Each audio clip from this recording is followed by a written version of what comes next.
नमस्कार, स्वागत है आप सभी का द बिहार टॉप में। मेरा नाम उदित तारन है। देखिए, बिहार में बाई इलेक्शन है, उपचुनाव होने जा रहा है। 4 सीटों पर उपचुनाव है। रामगढ़ बक्सर का सीट है, इमामगंज, बेलागंज और भोजपुर की तरारी सीट पर भी उपचुनाव है। AIMIM सबसे पहले चुनाव में मतलब उतर चुकी है और आपको बताएं कि इसको लेकर एक मीटिंग भी आज पटना में अख्तरुल इमान के आवास पर हो रही है। मीटिंग में जिन विधानसभाओं का मैंने जिक्र किया, उन विधानसभाओं से जो लोग हैं वो आए हुए हैं, कुछ संभावित प्रत्याशी भी हैं। क्या रणनीति है AIMIM को इस उपचुनाव को लेकर, इस पर हम चर्चा करेंगे। हमारे साथ इमामगंज से प्रत्याशी हैं मोहम्मद, बेलागंज से माफ कीजिएगा, बेलागंज से प्रत्याशी हैं मोहम्मद जामिन अली हसन, संभावित प्रत्याशी हैं, अभी नाम डिस्क्लोज नहीं किया गया है। हमारे साथ बेलागंज के प्रत्याशी हैं। क्या कहना है, बेलागंज में कितना टफ कंपटीशन इस बार लग रहा है? आप लोग अभी तक जो चुनाव देखा गया है, जो इलेक्शन हुआ है, उसमें वोट कटवे के तौर पर ही लिया जाता है आप लोगों को, तो बाई इलेक्शन में वो सीरियसनेस दिखेगा? देखिए, हमारी पार्टी पहली बार चुनाव लड़ने जा रही है बेलागंज में, और हम बहुत मजबूती से लड़ने जा रहे हैं क्योंकि यहाँ पे त्रिकोणीय होने जा रहा है।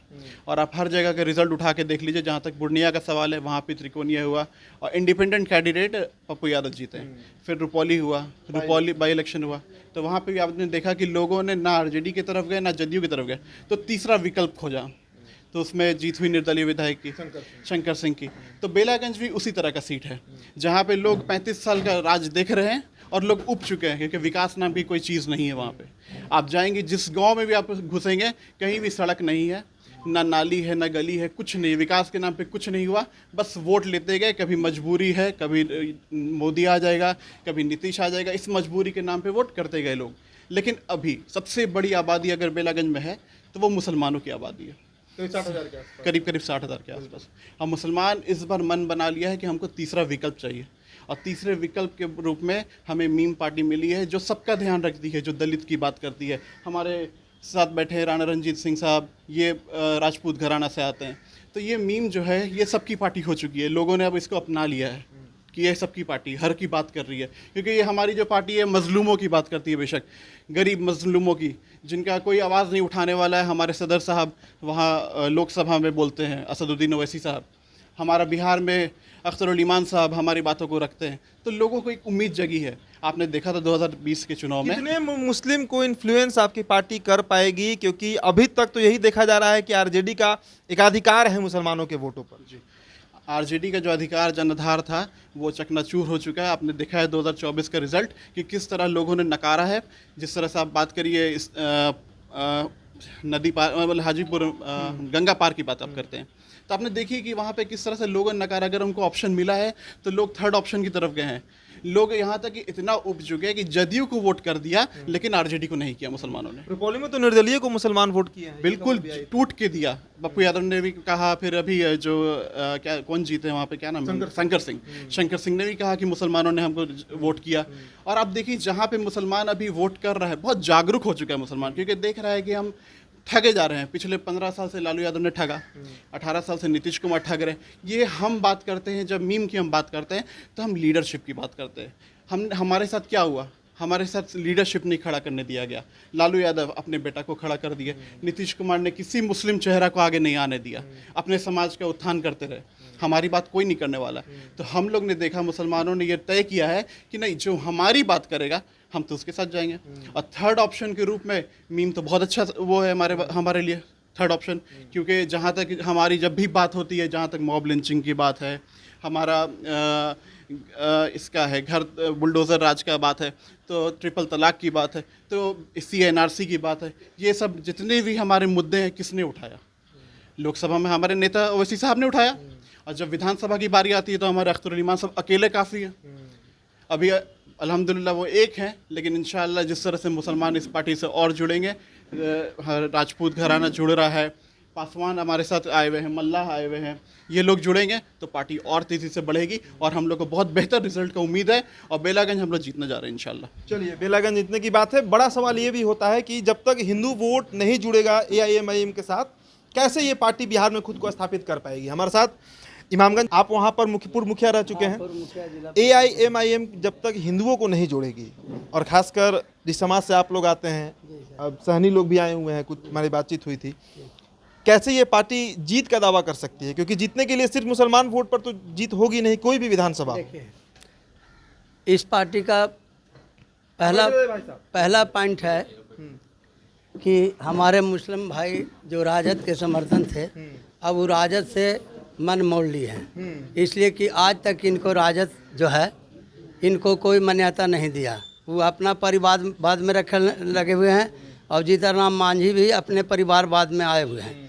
इसलिए हमारे क्षेत्र के जितने भी मुस्लिम भाई हैं, अन्यथा यादव जी, पासवान जी, बड़ी भाई और सारे जात जो हैं, समझ गए, ये दोनों पार्टी से उब चुका है। क्योंकि आज तक राजद जो है आज तक वहाँ से सीट मुस्लिम भाई के साथ होते हुए भी आज तक एक बार भी विधानसभा इलेक्शन नहीं जीती है इमामगंज से, समझ गए नहीं। और राजद का भी जो है लालू जी तक तो कुछ ठीक रहा, लेकिन तेजस्वी जी के आने के बाद समझ गए हमारे मुस्लिम भाई और नारुश हो गए हैं। वजह यह है कि 18% हमारे मुस्लिम भाई हैं और 14% आपको यादव जी हैं। फिर भी यादव जी अपने अनेक सीट रख लेते हैं, मुस्लिम भाई को खाली 2 चारा बिक देते हैं, 2 सीट उस जगह से देते हैं जहाँ की मुस्लिम आबादी है। आप जिस जाति से आते हैं उसकी भी आबादी बिहार में 5% है। कहा जाता है कि ये जाति पूरी तरीके से चिराग पासवान के साथ है। आप AIMIM में कैसे आए? देखिए, अगर लोग समझे कि पूरे पासवान चिराग पासवान के हैं, दावा है उधर से दावा हम उस चीज़ को हम लोग हमारे क्षेत्र के पासवान नहीं मानते हैं। इसलिए नहीं मानते हैं कि चिराग पासवान हम लोग के यहाँ रिश्ता कर सकते हैं। हमारे पासवान के अगर रो रहा है तो उसको लोर पहुँच सकते हैं। इसलिए चिराग पासवान के एक मुद्दा मत बना लीजिए कि पूरे पासवान उनके साथ हैं। होंगे भला ही गंगा ऊपर के आदमी, लेकिन इधर इस बिहार के आदमी पासवान जी को नहीं है, डिवीजन में नहीं। हम ये जानते हैं कि जो राजनीति करने वाला है वो जात और पात से ऊपर उठ कर के राजनीति करेगा, उसी की राजनीति चल सकता है। जाति प्रथा पर राजनीति नहीं कर सकता है लोग कोई भी। आज जो देखें MIN पार्टी जो है, हम लोग सारे हर जाति इमामगंज क्षेत्र के चॉइस किए कि हमारे क्षेत्र में MI पार्टी आवे, ताकि हम लोग तहे दिल से हर जात उनको वोट दे करके जितावें। क्योंकि आज पूंजीवाद समांतवाद को अगर जवाब दे सकते हैं तो हमारे पार्टी के जो वरिष्ठ नेता हैं MI के वही दे सकते हैं, तीसरा दूसरा किसी में दम नहीं है। इसलिए हम लोग इमामगंज क्षेत्र के आदमी मुस्लिम भाई हों या हिंदू भाई हों, हर जाति हैं, समझिए। हम लोग ये दावा के साथ कह रहे हैं कि हम लोग इनके साथ हैं। जिस तरह के अगर परीक्षा लेना हो ये पार्टी ले सकती है हम लोग। चलिए, इमामगंज को लेकर एक ये सवाल भी है। आप वहाँ के प्रत्याशी, संभावित प्रत्याशी बताए जा रहे हैं, जयप्रकाश पासवान नाम हुआ आपका। भाई वहाँ से सबसे टफ कंपटीशन तो मांझी परिवार से ही आपको मिलेगा। जीतन राम मांझी का जो कहा जा रहा है, वहाँ से भी नाम अभी तक घोषणा नहीं हुआ है, उनकी बहू जो हैं वो लड़ सकती हैं। तो फाइट में आप कहाँ हैं, खुद को देख रहे हैं? देखिए, ऐसा है कि वहाँ के जनता लोग दोनों को जिता करके देख चुकी है। एक हमारे उदय नारायण चौधरी जी हुए जो स्पीकर भी रह चुके हैं, और वहाँ से पूर्व मुख्यमंत्री जीतन राम मांझी भी वहाँ से। लेकिन दोनों को जिता करके जनता देख चुकी है कि क्या इमामगंज के क्षेत्र का विकास हुआ है। अभी जा करके देख सकते हैं कि जितना भी किसान भाई है पानी के लिए कितना तिलक में है। आपको लगता है, आप तो युवा हैं, हम ही लोग की उम्र के हैं, आपको लगता है कि विकास और काम पर वोट पड़ता है बिहार में कहीं पर भी? कोई विधानसभा इमामगंज की बात देखिए सर, आप तो हम लोग युवा जाग चुके हैं, जो विकास करेगा उसको हम लोग वोट करेंगे, ठीक है। तो और दूसरी बात है कि हम लोग के जाति पर नहीं करेंगे, जाति पर नहीं करेंगे सर। बिहार में आपको लगता है ये संभव है? देखिए सर, जब तक नहीं हम लोग जाति प्रथा से ऊपर उठेंगे तब तक बिहार के विकास होने वाला नहीं है। चिराग पासवान तो आप लोग के नेता हैं, आपकी पूरी जाति का प्रतिनिधित्व करते हैं बिहार में, और वही उसी के बदौलत स्ट्राइक रेट 100% रहा, 5 के 5 सीट जीत गए जी। देखिए, चिराग पासवान उनको देखना चाहिए कि आरक्षण के बारे में, ठीक है, अभी देख रहे हैं आरक्षण के मुद्दा में क्या हो रहा है, लेकिन दलित महादलित में कैटेगराइज किया जा रहा है, हो रहा है कि नहीं। इसलिए अब हम लोग इमामगंज विधानसभा के जितना भी जनता तो खिलाफ ही है चिराग पासवान, तो कह रहे हैं कि नहीं होना चाहिए जी। तो लोग तो आपका बात उठाते ही हैं। AIMIM की तरफ, मतलब देखिए AIMIM को हम लोग जो आम लोग हैं वो जानते हैं कि मुसलमानों की पार्टी है।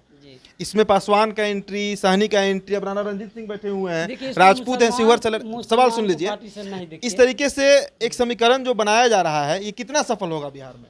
देखिए, मुसलमान के पार्टी से नहीं, देखिए समझे कि नहीं, हम लोग सब जाति मिल करके का समझे और वैसी साहब को हाथ को मजबूत करेंगे आने वाला दिन में। ये तो तेजस्वी टेंशन में है, खबर आ रही है कि हिना साहब को फिर से आरजेडी में ज्वाइन कराया जाएगा। देखिए सर, वहाँ तक तो हमको जानकारी नहीं है, ठीक है। तेजस्वी टेंशन में है कि नहीं है AIMIM के आने से?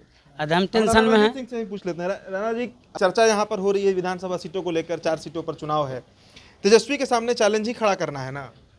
देखिए, जो उनके आसपास ज़मीनी लोग हैं जो लालू जी के साथ काम किए या ज़मीन को पहचानते और जानते हैं, वो ज़रूर चिंता में हैं।